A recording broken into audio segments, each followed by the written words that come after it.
Hey folks, welcome to the homestead. Just a little video here. I'm going to show you something that we had happen here last night. Very dangerous situation that could have been catastrophic for us. And I want to show you this so that you can be aware of it and possibly save yourselves some heartache in the future as well. So last night Haley came in and she was, when we came into her room to put her back to bed, this outlet right here is where her space heater for her room is. She's got a little electric fireplace that runs to keep the room warm. It's pretty cold in this corner of the house. This is what I found when the light was on. So I've done some checks with the multimeter and getting some crazy voltages running from 125, which is acceptable, and then down to 60, 40, 0, back up to 40. So low voltages causing high amperages, which led to an overload and a pop here. I'm going to break this outlet open and I'm going to show you what we have inside. We'll replace the outlet, but I know why this is like this, and I'll show you that in a minute. So this right here, we've got the outlet out and the power is isolated. You can see how these wires are put into the back of the outlet, and you see the scorching there on the power side. The black is your hot wire. So these are supposed to be hooked up to the screws on the side. I don't know why they make outlets with the option to push them into the back, but any electrician will tell you that this right here causes house fires. It was very common back in the 80s and 90s.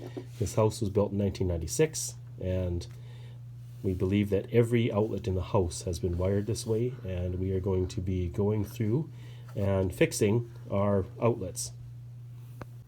So here's our new outlet. We got the hot side attached to the brass screw. We have the neutral attached to the silver screw, and the ground attached to the green. This is how it's supposed to be. I'm just going to install the outlet back into the box.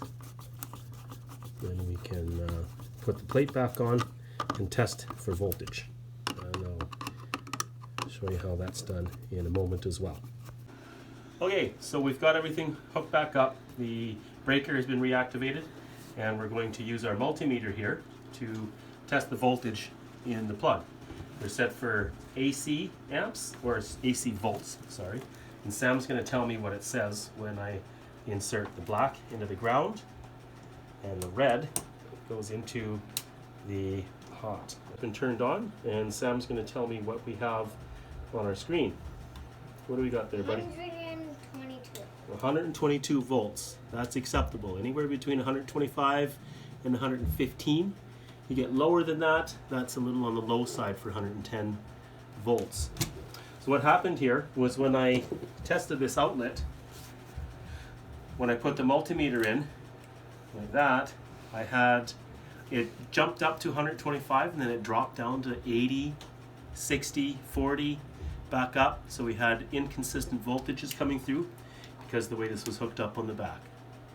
That led to high amps, which led to an overload situation, which led to this here hot side overloading, and we almost had a fire in this bedroom last night.